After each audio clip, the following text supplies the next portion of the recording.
여러분 안녕하십니까? 행복한 안식일입니다. 반갑습니다. 우리 올림픽교회 황순화 목사님의 안부 인사를 여러분께 전해드립니다. 아, 이런 적이 있었나 싶을 만큼 굉장히 정말 뒤숭숭한 하루하루를 보내는 것 같습니다. 교회가 어떻게 대처를 해야 할까 생각하면서 계속해서 뉴스도 체크하게 되고 그렇게 되는 하루하루를 보낸 것 같습니다. 또 이런 때에 주시는 하나님의 은혜가 더욱 충만하게 있음을 생각합니다. 우리 다시 한번 주님의 재림이 가까웠다는 것을 우리가 피부로 느끼면서 신앙의 기본을 다시 한번 생각하고 신앙의 기본으로 돌아가는 그런 우리의 모든 세리토스 교우님들 되시길 간절히 바랍니다. 우리 문인정 목사님은 제 친구 형님입니다. 문진삼 목사님. 형님이랑 앤드루스에서 같이 있었고 또 항상 좋은 모습으로 이렇게 후배들을 잘 이끌어 주시고 만날 때마다 이렇게 격려를 많이 해주세요. 그래서 제가 참 감사한 마음을 항상 마음속에 가지고 있습니다. 말로만 듣던 아름다운 교회 세리토스 교회에 이렇게 와서 말씀을 전할 수 있는 귀한 기회를 허락하신 우리 주님께 감사드리고 우리 교회에 감사를 드립니다. 오늘 저는 이곳에 그 카얌 헌금 호소 주말 부흥회로 이곳에 왔습니다. 그래서 문 목사님과 저랑 다 카얌 운영위원으로 활동을 하고 있는데요.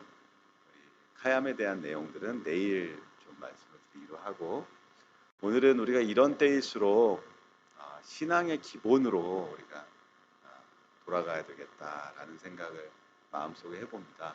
신앙이라는 것은 우리 주님과 함께 우리 주님의 아름다우심에 그리고 우리 주님의 어떠하심에 날이 갈수록 점점 더 빠져들어가는 것이고 점점 더 내려되는 것이라고 생각합니다.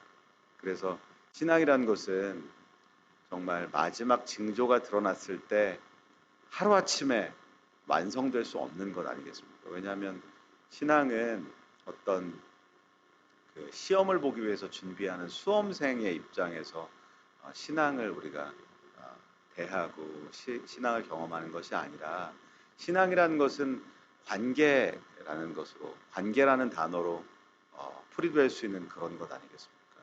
우리가 시험 공부는 벼락치기로 하루아침에 할 수 있지만 관계라는 것은 하루아침에 깊어지고 발전될 수 없는 것임에 분명합니다.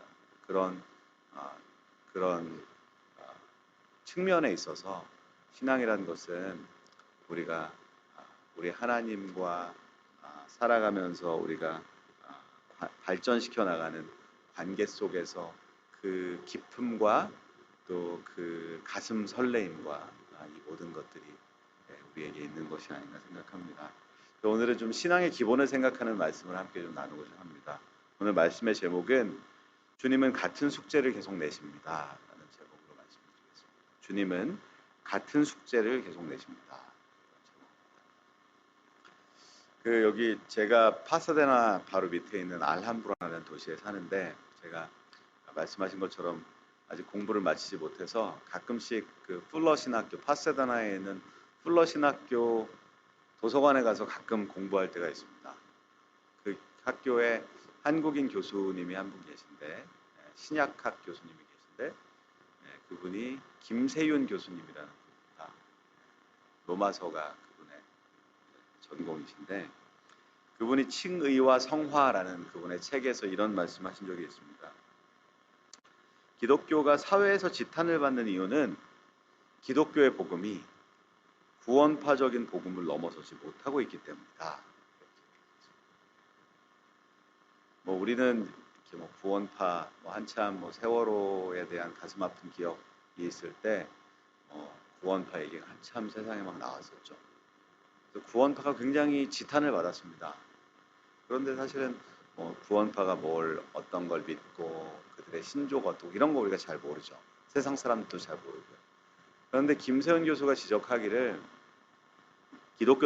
기독교가 사회에서 지탄을 받는 이유가 무엇 때문이냐면 기독교의 구원관 때문이다. 그래서 기독교의 구원관.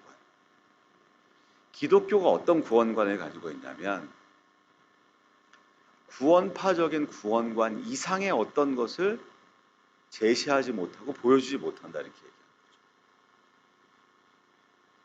구원파적인 복음은 무엇이냐면 구원만을 강조하는 것입니다. 한 번 구원받으면 영원히 구원받는 것이고, 물론 구원을 강조하는 게 나쁜 것이 아니죠.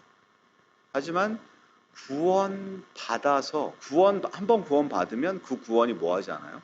흔들리지 않아요. 뭐와 상관없어요? 우리의 삶과 상관없어요. 이런 것에 대해서 김세현 교수가 문제의식을 갖고 책을 펴냈는데, 몇 년 전에 책을 펴냈는데 그것이 칭의와 성화예요. 이거 굉장히 익숙한 제목이죠. 딱 제목만 보면 어느 교단에서 나온 것 같아요. 우리 재림교단에서 나온 책 같죠. 그런데 이 장로교 신학대학, 풀러 신학대학이 non-denominational이지만 풀러 신학대학에서 근무하는 교수가 이런 이야기를 했습니다. 기독교에서 선포되는 복음이 더 이상 이제 죄를 극복하는 복음이 아닙니다. 기독교는 오래전에 죄를 극복하는 일을 그만뒀어요. 죄를 극복하는 일에 관심이 없어졌습니다.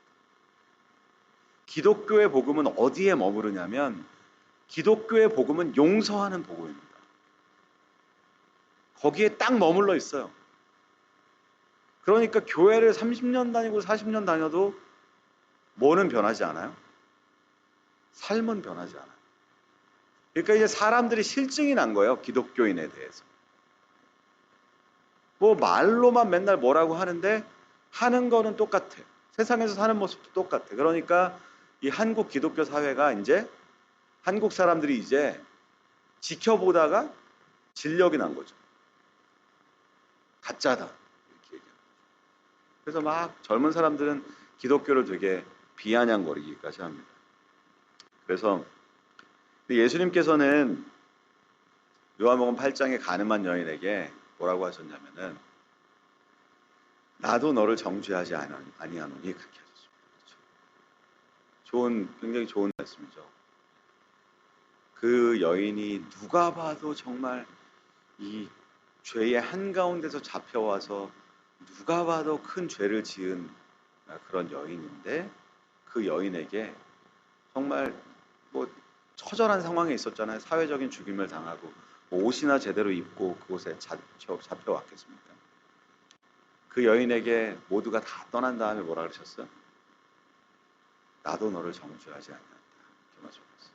참 너무 감사한 말씀이죠. 근데 또 무슨 말씀을 덧붙이셨습니까? 나도 너를 정죄하지 아니하노니 이렇게 하고 딱 끝났으면 좋겠어요. 근데 뭐라 그러셨어요?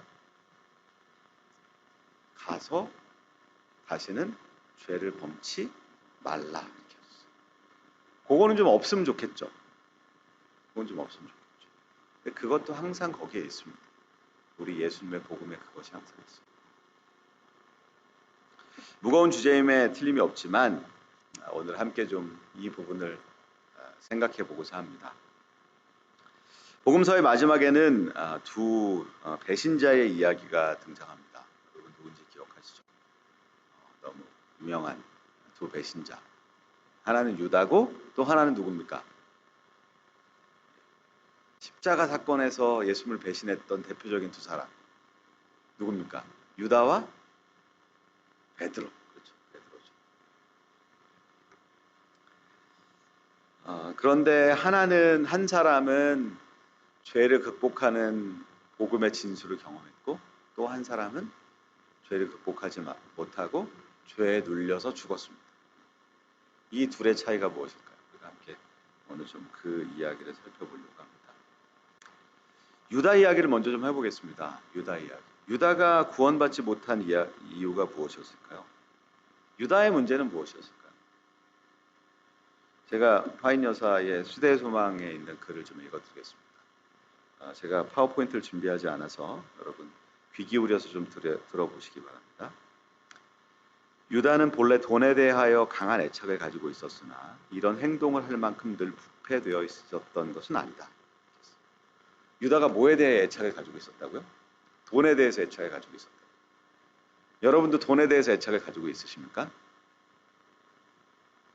아닌 것처럼 하시면 안 되고 저도 돈에 대해서 애착을 가지고 있습니다. 왜냐하면 처자식을 먹어 살려야 하고, 그렇죠? 뭐 돈에 대해서 자유로운 사람이 누가 있겠습니까?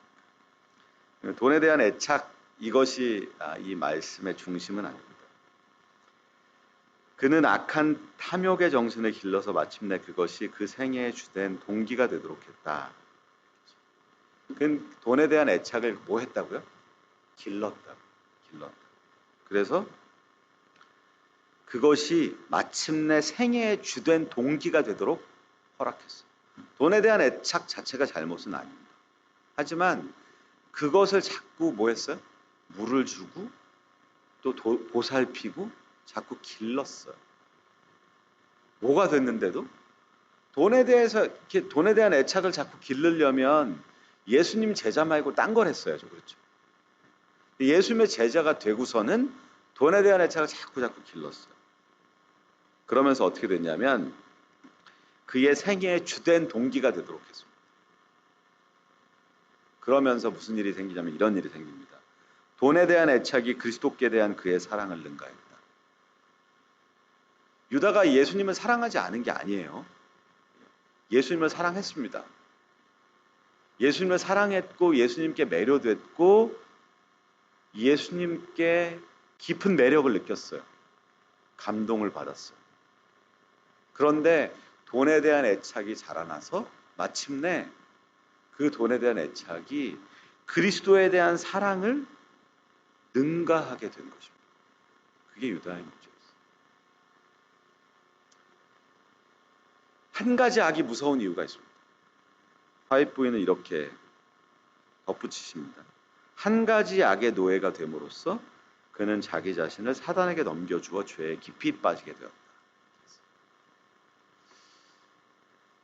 한 가지 악 때문에 유다가 어떻게 됐어요?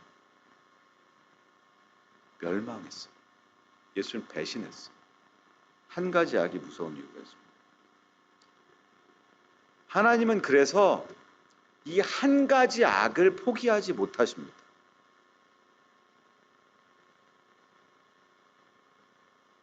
우리는 다 약한 부분이 있습니다. 사람마다 다 약한 부분이 있어요. 어떤 사람은 돈에 약합니다. 어떤 사람은 명성에 약해요. 어떤 사람은 명성에 약해요. 어떤 사람은 이 거짓말하는 습관을 고치지 못해요. 어떤 사람은 도박의 문제에 약해요. 근데 또 다른 어떤 사람에게는 도박이 조금도 유혹이 안 되는 사람이 있어요. 그런데 다 뭘 하나씩 가지고 있냐면 다 한 가지 약한 부분을 가지고 있어요. 근데 유다가 두 가지, 세 가지 있어서 그렇게 됐다고요? 아니면 한 가지 때문에 그렇게 됐다고요? 한 가지 때문에 그렇게 됐다고요. 그래서 예수님이 한 가지를 포기하지 못했어요. 아까 가늠한 여인, 그 여인은 무슨 문제가 있었겠어요? 성적인 문제가 있었겠죠. 그렇죠? 어떤 사람은 성적인 문제가 있습니다. 그 여인이 그 성적인 문제를 해결하지 못하니까 예수님이 어떻게 하시는 거예요? 해결하시는 거예요. 가서 다시는 죄를 범치 말라 그랬지만 그 여인이 다시 범치 말아야 할 죄가 여러 가지가 아닙니다. 한 가지예요. 그 죄를 극복하면 나머지 죄들도 어떻게 할 수 있어요? 다스릴 수 있어요. 그 여인에게 가장 아픈 부분이 그 부분이에요. 사마리아 여인도 마찬가지죠. 우리는 유다 같은 삶을 살지 않기 때문에 유다에 대한 글을 읽어도 별로 마음에 와닿지가 않아요. 나는 유다랑 다르지. 나는 한 가지 악이 있지만 유다처럼 그렇게 심각하지는 않지. 아니면 나는 한 가지 악이 있지만 나는 예수님을 충분히 사랑하고 있지. 뭐 이런 생각할 수 있습니다. 유다의 모습을 조금 더 자세하게 들여다보겠습니다. 우리의 모습이 유다의 모습에서 보일 때까지 좀 들여다보겠습니다. 시대의 소망은 이런 말씀도 기록하고 있습니다. 그는 유다입니다. 그는 몸소 그리스도의 능력의 증거를 체험하였다. 예수님과 함께 다녔으니까. 그는 그리스도의 가르침이 일찍이 그가 들은 모든 가르침보다도 훨씬 훌륭하다는 것을 깨달았다. 그는 그리스도의 가르침을 듣고 정말 그 훌륭한 가르침을 마음속에 품었어요. 그리고 그리스도의 능력의 증거를 체험했어요. 이렇게 이어집니다. 그는 크신 선생님을 사랑하였으며 유다가 예수님을 뭐 했대요? 사랑했대요. 유다가 예수님 사랑했대요. 그분과 함께 있기를 간절히 사모했다. 여러분 예수님과 함께 있기를 간절히 사모하십니까? 아멘. 감사합니다. 근데 누구도 그랬다고요? 유다도 그랬다. 그는 생각으로만 한 게 아니에요. 좋은 출신 이런 거 다 버리고 누굴 쫓았어요? 예수님을 쫓았어요. 그의 인생의 전부를 예수님에게 걸었어요. 그는 자기의 품성과 생애가 변화되기를 바랐고 여러분도 여러분의 생애와 품성이 변화되기를 바라십니까? 바라시죠. 아멘. 저도 그렇습니다. 저도 그것을 간절히 바랍니다. 여러분 비슷하죠, 유다가. 우리가 항상 너무 다르다고 생각했는데 막상 유다의 디테일을 좀 들여다보니까 우리랑 비슷합니다. 그리고 어쩌면 우리보다 더 나아요. 그는 자기의 품성과 생애가 변화되기를 바랐고 자기 자신을 예수님과 연합시킴으로 그 같은 경험을 하고 싶어요. 너무 완벽해요. 어떻게 그 같은 경험을 할 수 있을지도 그가 뭐 했어요? 알았어요. 자기 자신을 예수 그리스도와 연합시킴으로 그 일을 하고 싶어 했다고. 훌륭했습니다. 그래서 구주께서는 유다를 거절하지 않으셨습니다.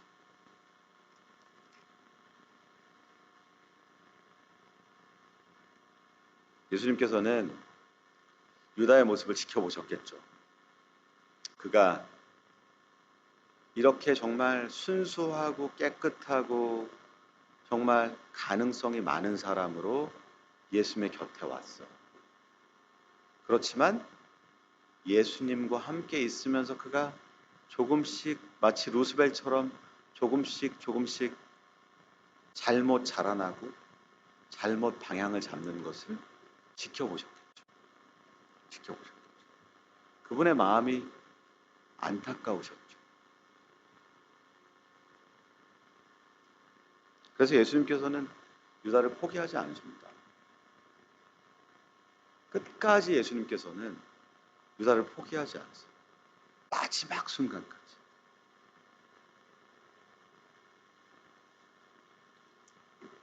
예수님께서는 마지막 만찬 날에 이렇게 하셨습니다. 시대의 소망 653편 3장에 보면 그리스도께서는 발을 씻기실 때에 유다의 성질을 알고 계신다는 확실한 증거를 주셨다.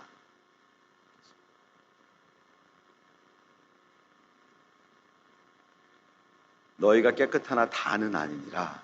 이런 말씀을 요한복음 13장 11절에서 하셨죠. 누구를 빗대어서? 유다를 빗대어서. 나와 함께 그릇에 손을 넣는 자가 그니라.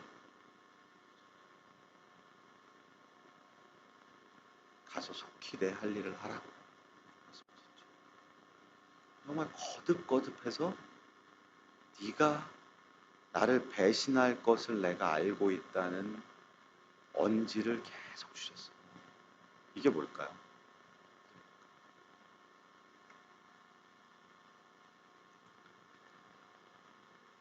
예수님께서는 모든 것을 다 아시면서도 유다의 발을 씻기셨어요.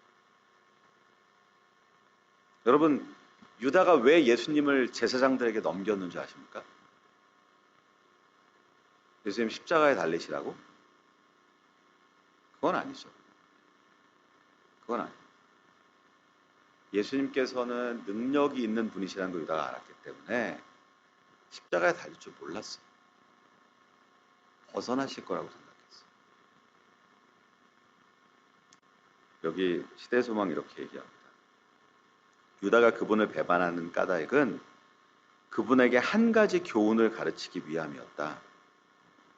그는 구주께서 그때부터 자기에게 합당한 존경심을 가지고 조심스럽게 대하도록 하기 위해서 그 일을 했다.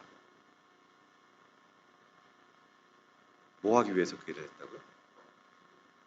예수님께 한 가지 교훈을 좀 가르쳐 드리려고. 예수님 다 잘 하시는데 나보다 부족한 게 좀 있으신 것 같아요. 그 부분을 좀 알려드려야 돼요. 그래서 자신을 합당한 존경심을 가지고 대하시도록 뭐 하신 거예요? 예수님께 뭐 한 거예요? 경고한 거죠. 경고한 거죠. 그것이 어떤 결과를 불러왔는지 우리는 잘 알고 있습니다. 두 번째 사람을 살펴보겠습니다. 베드로. 우리가 너무 잘 아는 얘기라서. 마태복음 26장에 예수님께서 네가 닭 울기 전에 3번 나를 부인하겠다 이렇게 말씀하셨습니다. 그때 베드로가 뭐라 그랬습니까? 그러지 않겠습니다. 전 주님을 부인하지 않습니다. 그렇게 얘기하니까 이제 예수님께서 조금 더 구체적으로 네가 닭 2번 울기 전에 3번 날 부인하겠다 이렇게 말씀하셨죠. 그랬더니 뭐라 그래요? 26장 34절에 모두 다 주를 버려 나는 버리지 않겠습니다. 베드로가 기분이 나빴죠. 왜 나를 이렇게 모르시나? 내가 다른 거 없고 배운 거 없어도 내가 의리 하나로 살아온 인생인데 왜 나를 이렇게 모르시나? 왜 내 진심을 몰라주시나? 주님 전 배신 같은 거 안 하십니다. 안 합니다. 왜 도대체 저를 그렇게 보십니까? 이 사람들이 다 주님을 버려도 저는 그러지 않을 사람. 왜 저를 못 믿으십니까? 이것이 베드로에게는 오해의 기별이고 정죄의 기별이었어요. 오해의 기별이고 정죄의 기별이었어요. 여러분 오해의 기별과 정죄의 기별이 좋으세요? 싫으시죠? 누가 여러분 오해하면 정말 억울하죠. 누가 여러분 정죄하면 참을 수 없죠. 베드로도 그런 마음이었어요. 근데 아시는 것처럼 그날 밤에 닭 2번 울기 전에 베드로가 몇 번 예수님을 부인합니까? 3번 예수님을 부인합니다. 마가복음은 베드로가 그곳에서 대제사장의 뜰에서 나와서 울었다고 기록합니다. 이 울음의 의미는 무엇이었을까요? 왜 울었을까요, 베드로? 정죄와 오해의 기별에는 눈물을 흘리지 않습니다. 물론 시대의 소망에는 이제 마지막 욕하고 저주한 그 순간 예수님과 베드로가 눈이 마주쳤다고 기록하고 있죠. 예수님은 어떤 표정을 하고 계셨어요? 아까 기별이 전해질 때처럼 오해와 정죄의 얼굴을 하고 계셨어요. 아니죠. 용납의 표정, 이해하신다는 표정을 짓고 계셨죠. 이상하게요. 베드로가 예수님께서 하신 말씀을 그대로 하게 되었을 때 예수님께서 하신 말씀이 다른 의미를 갖게 되는 걸 알까? 네가 닭 2번 울기 전에 3번 나를 부인하겠다. 그것이 무슨 기별이었다고? 오해의 기별이었고 정죄의 기별이었어. 그런데 베드로가 그 일을 하는 순간 그 예수님의 기별의 의미가 달라져요. 어떻게 달라져요? 오해의 기별이었다고 생각했는데 무슨 기별로 바뀌어요, 갑자기? 이해의 기별로 바뀌죠. 주님께서 뭐 하고 계셨구나? 알고 계셨구나. 주님께서 알고 계셨구나. 내가 이럴 걸 알고 계셨구나. 오해의 기별이었는데 무슨 기별이 돼요? 이해의 기별이 돼요. 그 다음에 정죄의 기별이었는데 무슨 기별이 돼요? 집사님 말씀하신 것처럼 용서의 기별이 돼요. 알고 계셨는데도 나에게 그걸 뭐 하신 거예요? 알려주시고 뭐 하신 거예요? 용서하신 거죠. 네가 그렇게 될 거야. 네가 그렇게 될 거야. 그때 뭘 기억해? 내 말을 기억해. 나는 뭐 하고 있었다는 사실을 이미 알고 있었다는 사실. 우리는 때때로 우리 자신에 대해서 잘 몰라요. 끊임없이 우리 속에서 올라오는 생각이 있어요. 무슨 생각이에요? 난 괜찮은 사람. 끊임없이 신앙인들이 힘들어하는 게 이런 부분이에요. 죄를 짓고 자꾸 힘들어해요. 똑같은 죄를 자꾸 짓는데 면목이 없어서 하나님께 나아가지 못합니다. 착해서 그런 게 아닙니다. 그게요, 내 마음 속에 있는 나는 괜찮은 사람이란 생각과 나의 현실이 충돌하는 거예요. 충돌하는 거예요. 우리가 깊이 이 사실을 인식하고 알지 못해요. 피상적으로 하나. 그리고 내가 죄인이라고 고백하는 고백. 신앙에 있어서 이게 꼭 필요하잖아요. 근데 그건 최대한 간단하게 이렇게 하고 넘어가려고 해요. 그리고 다시 돌아오려고 하죠. 괴리감이 생겨요. 그렇지 않아요. 우린 베드로 같아. 유다 같기도 하고 베드로 같아. 우리는 우리에 대해서 잘 몰라요. 잘 몰라요. 예수님은 아세요. 예수님이 베드로를 제대로 받으신 건요, 다 아는데 받으신 거예요.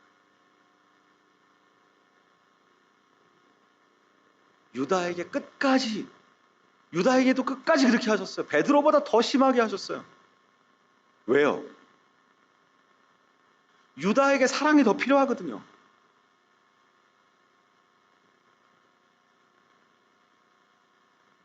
실패한 순간, 죄가 드러난 순간에 뭘 깨달아야 돼요? 아, 나는 내가 이런 사람인 줄 몰랐는데 예수님은 알고 계셨구나. 예수님은 알고 계셨구나. 그걸 깨달아야 돼요. 그걸 깨달아야 돼요. 유다와 베드로의 차이가 거기에 있습니다.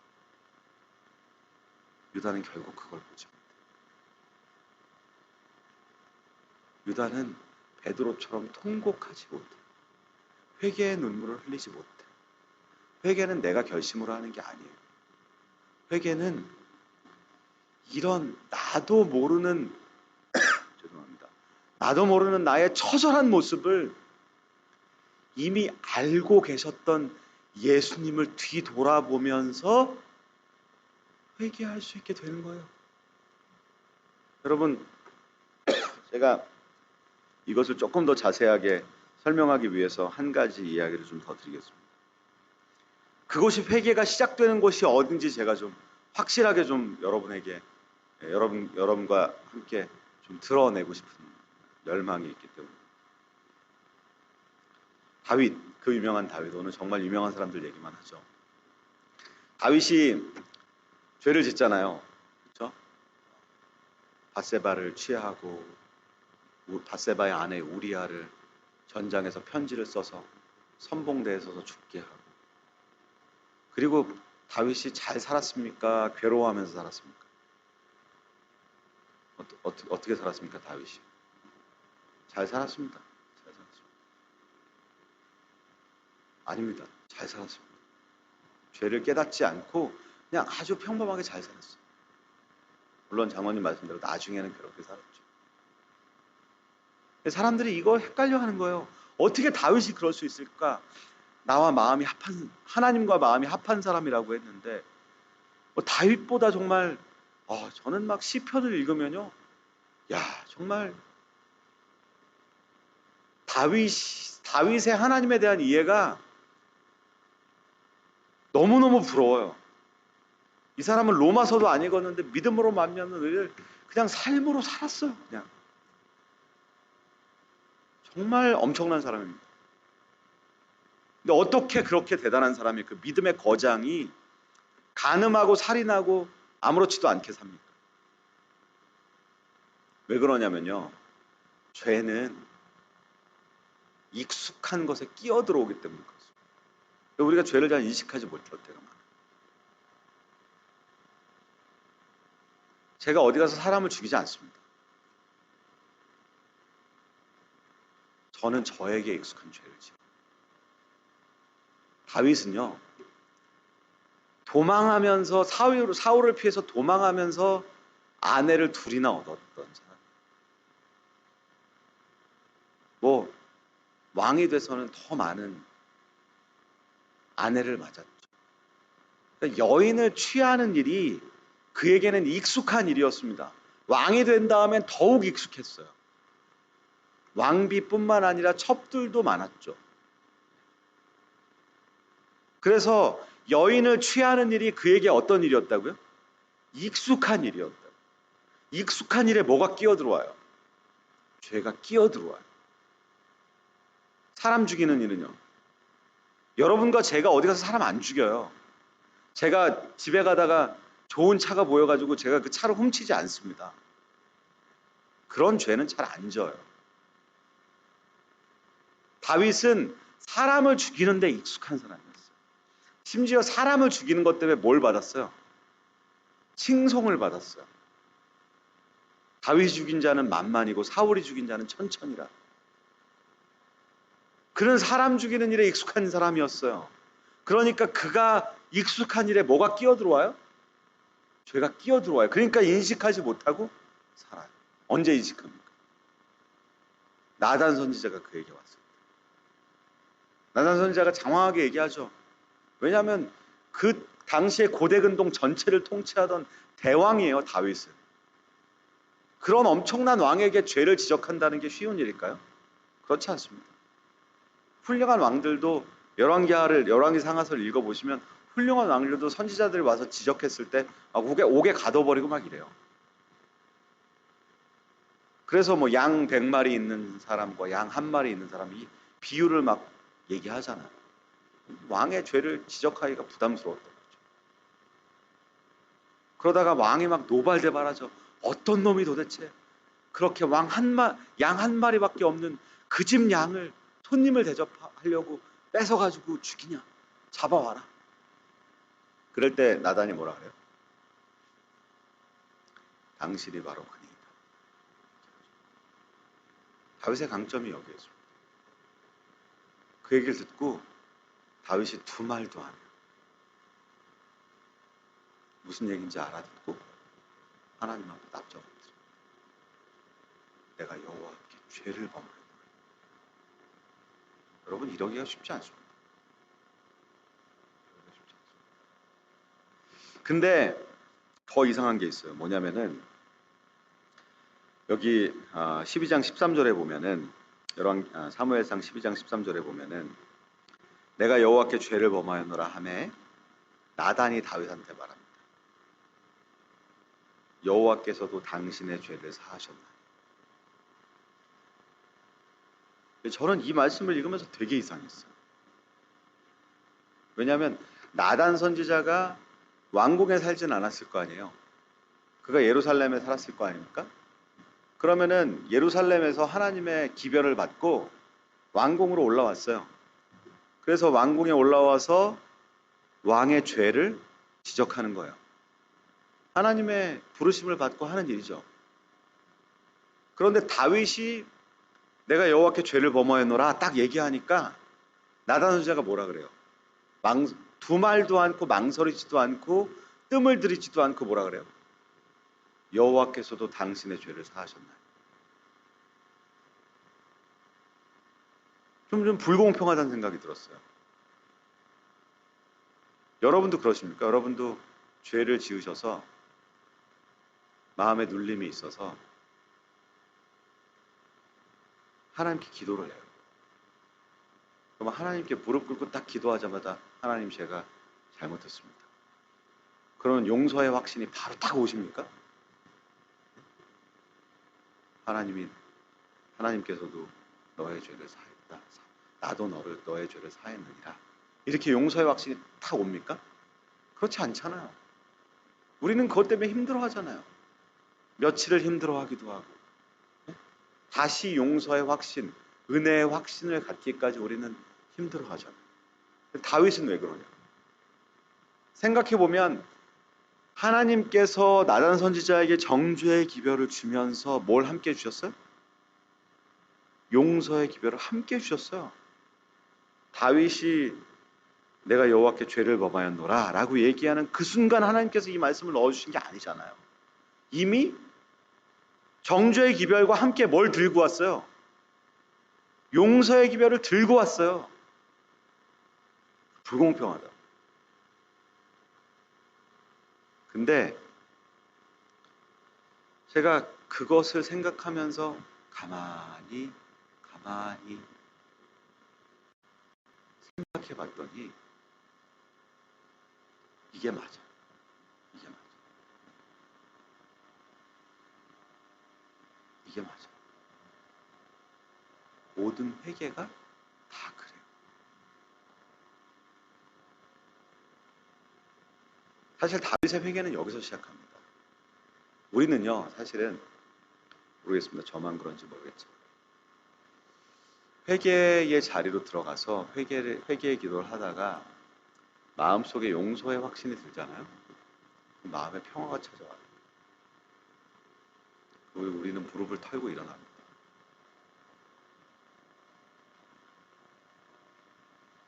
다윗은 그러지 않았어요. 여호와께서도 당신의 죄를 용서하셨나니 라고 얘기했으면 뭐 하면 돼요? 아싸 이렇게 하면 되죠.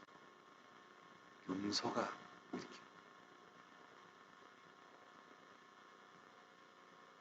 우리가 죄 지어서 하나님께 나아가는 건 뭐 하기 위함이에요? 용서받기 위함이죠. 원하는 걸 얻었어요. 그럼 됐죠.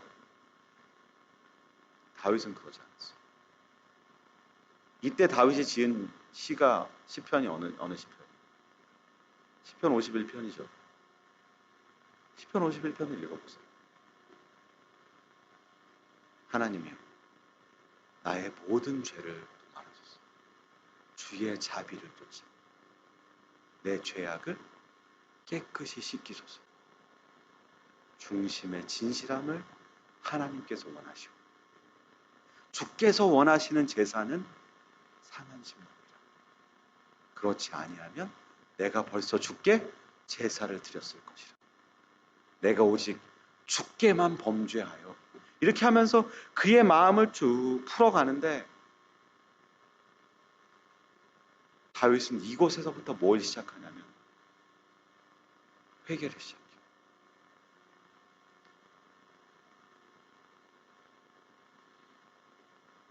사실은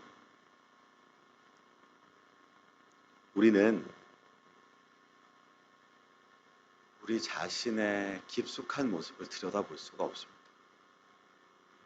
왜냐하면 그럴 수가 없어요. 제가 시골에서 살았습니다. 그래서 부모님이 과수원 하셔가지고 동네에서 떨어져 살아가지고 형이랑 저랑 맨날 둘이만 놀았어요. 그래서 어렸을 때 흙바닥에서 그냥 제가 좀 이렇게 주의가 깊지 못해가지고 맨날 다치고 지금도 이 무릎이 성한 곳이 없어요. 그날도 형이 막 저를 화나게 해가지고 형을 막 쫓아가다 형은 저보다 2살이 위라 어렸을 때는 큰 차이잖아요. 형을 잡지를 못하는 거죠. 화는 나고 쫓아가다가 이렇게 커브를 돌다가 모래바닥에 미끄러졌어요. 무릎을 심하게 깠어요. 그러면 아버지가 오셔가지고 솜으로 이렇게 닦아주시고 이제 소독을 하시잖아요. 과산화수소를 이렇게 부으면 막 거품이 막 이렇게 일어나면서 막 엄청 따갑잖아요. 근데 어린 마음에도 그렇게 막 거품이 일어나고 빨간 약 바르고 이렇게 아픈 것보다 더 무서운 게 있었어요. 뭐냐면은 좀 심하게 다치면 이렇게 솜으로 피를 닦아내잖아요. 그러면 이렇게 허연 속살이 보이는 거예요. 그게 너무 무서워요. 보질 못하겠어요. 막 소독약을 뿌리는 것도 아픈데 그거보다 더 걱정되고 무서운 게 그거예요. 혹시 이렇게 상처가 찢어지면 이렇게 상처가 벌어진 그 소개를 뭐 찢어져 봐야 조금 찢어진 건데 그거 못 쳐다보겠어요. 그런 것도 못 쳐다보는 게 사람입니다. 그런데 뭘 쳐다볼 수 있겠어요? 우리 인간의 심히 죄됨을 우리가 어떻게 쳐다볼 수 있겠어요? 언제부터 쳐다보는 거냐면 그때부터 쳐다보는 거예요. 여호와께서도 당신의 죄를 사하셨나니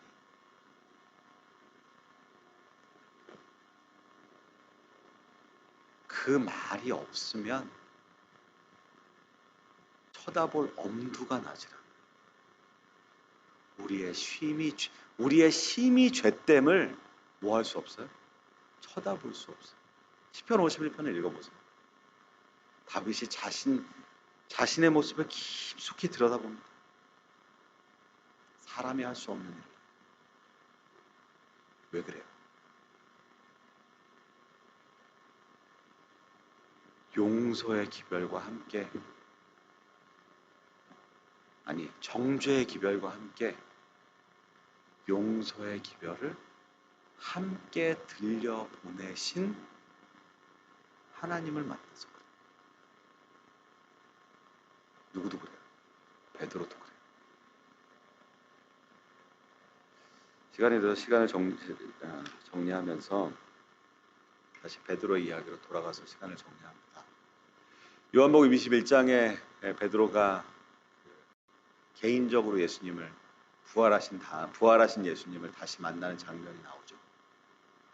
예수님께서는 누가복음 5장에 베드로를 처음 만났을 때의 그 장면을 그대로 재현하십니다. 얼마나 감동적입니까? 너 나 처음 만났을 때 기억하니?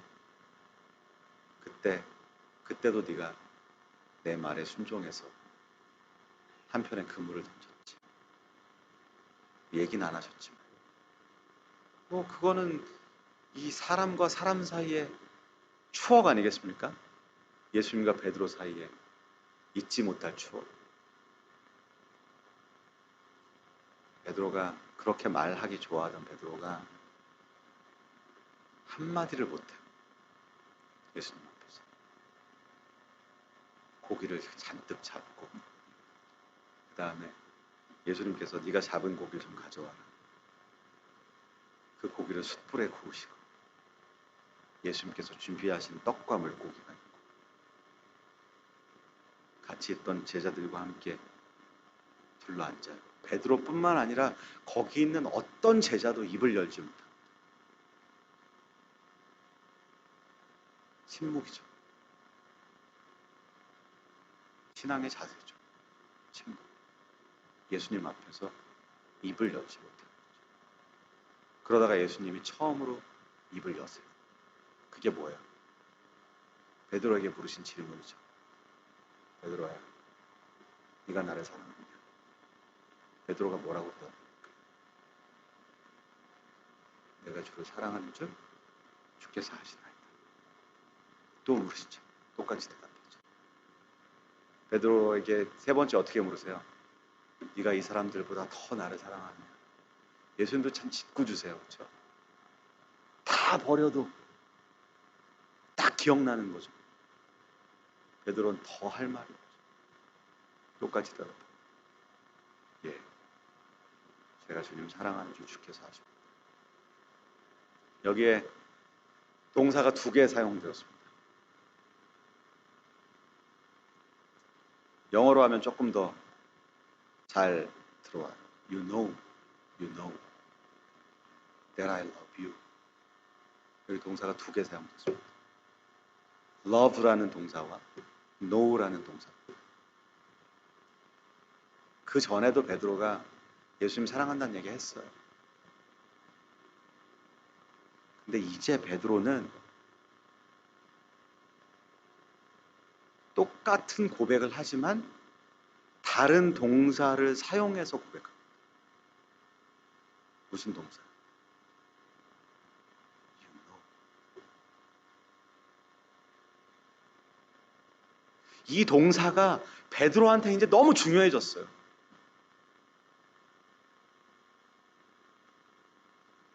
모두 다 버려도 저는 안 버립니다. 제가 주님 사랑하는 거 주님 왜 진심을 몰라주십니까? 이렇게 얘기하던 베드로가 이젠 뭐라고? You know. 주님 아십니다. 전에도 아셨고 그 주님이 아신다는 사실 때문에 제가 그 어둠의 구렁텅이에서 뭐 할 수 있었습니까? 나올 수 있었습니다. 주님 손 붙들고. 제가 주님 손 붙들고서야 제가 어떤 사람인지 깊이 살펴보았습니다. 제가 모르던 저를 알고 계시던 주님. 이제는 제게 주님을 사랑한다는 고백보다 주님께서 알고 계시다는 사실이 더 중요합니다. 이렇게 고백하는 거죠. 죄를 바라다보는 일이 우리의 심히 죄됨을 생각하고 들여다보는 일이 생각보다 만만치 않습니다. 쉽지 않습니다. 어렵습니다. 우리는 남의 심히 죄됨을 참 많이 묵상합니다. 그런데 뭔 잘 못하냐면 나의 심히 죄됨은 잘 들여다보지 못해요. 나의 심히 죄됨을 들여다본 사람은요, 남의 심히 죄됨을 얘기하지 못합니다. 얘기하지 못합니다. 절대로 그렇습니다. 죄라는 것이 그렇게 입에 올릴 만큼 가벼운 것이 아니라는 걸 깨닫게 되기 때문이죠. 저 사람의 심히 죄됨이 드러나면 그저 가슴이 무너지는 거죠. 아이고, 저걸 어쩌. 주님께서는 같은 숙제를 계속 내시는데 주님은 포기하지 않으시는데 아이고, 저 사람이 저 문제를 저걸 잘 해결해야 할 텐데 잘 해결하면 좋을 텐데 왜요? 나에게 그 경험이 너무 깊은 경험이고 너무 가슴 아픈 경험이었기 때문이죠. 여러분 기억하십시오. 주님은 같은 숙제를 계속 내십니다. 왜냐하면 그 한 가지를 포기하실 수 없기 때문입니다. 그 한 가지가 우리를 유다처럼 뭐로 내몰기 때문입니까? 멸망으로 내몰기 때문입니다. 하지만 주님께서 우리에게 같은 숙제를 내시는 이유는 우리를 괴롭히시기 위함이 아니라 뭐 하시는 겁니까? 격려하시는 것입니다. 뭐 하시는 것입니까? 내가 알고 있다고 뭐 하시는 겁니까? 이야기하시는 것입니다. 그 주님의 메시지에 힘입어서 여러분의 그 한 가지 숙제를 해결하시는, 그래서 죄를 용서하는 복음에서 죄를 극복하는 복음으로 우리 재림교인만이 가지고 있는 이 특별한 기별을 삶에서 경험하시면서 살아가시는 저와 여러분 되시길 간절히 바라면서 오늘 말씀을 마칩니다.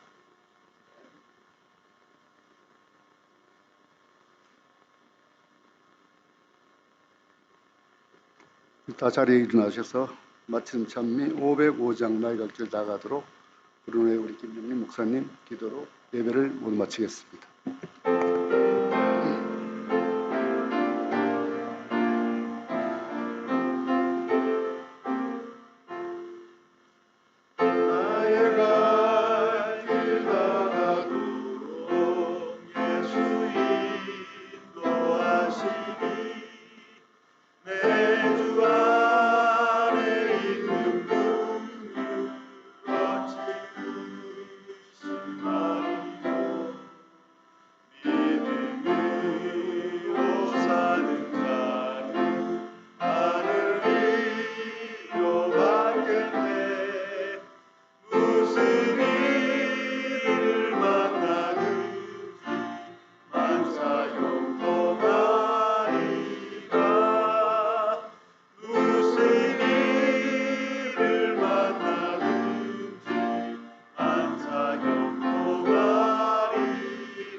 아버지 하나님, 주님께서 우리 삶에 자꾸 우리의 죄의 문제를 던져주시고 드러내시고 자꾸 나타내 보여주시는 것이 참 불편했습니다. 그리고 불만이었습니다. 하지만 오늘 주님의 말씀을 통해서 그것이 주님께서 내가 네가 그런 줄 안다 라고 말씀하시는 주님의 이해의 기별, 용서의 기별이었음을 생각하게 하시고 깨닫게 하시니 감사합니다. 주님, 더 이상 외면하지 않고 우리 주님 손 붙들고 어두운 곳을 들여다보는 어린아이처럼, 아버지의 손을 붙든 어린아이처럼 주님 손 붙들고 우리의 마음속 깊은 곳, 더 이상 다른 사람의 마음의 깊은 곳을 들여다보는 것을 그만두고 우리의 마음 속의 깊은 곳을 들여다보는 저희가 되기로 결심합니다. 주님, 나단 선지자에게 그러셨. 나단 선지자가 다윗에게 그랬던 것처럼 나도 너를 용서하니 라는 기별을 우리 마음속에 품고 돌아갑니다. 감사합니다. 예수님 이름으로 기도합니다. 아멘.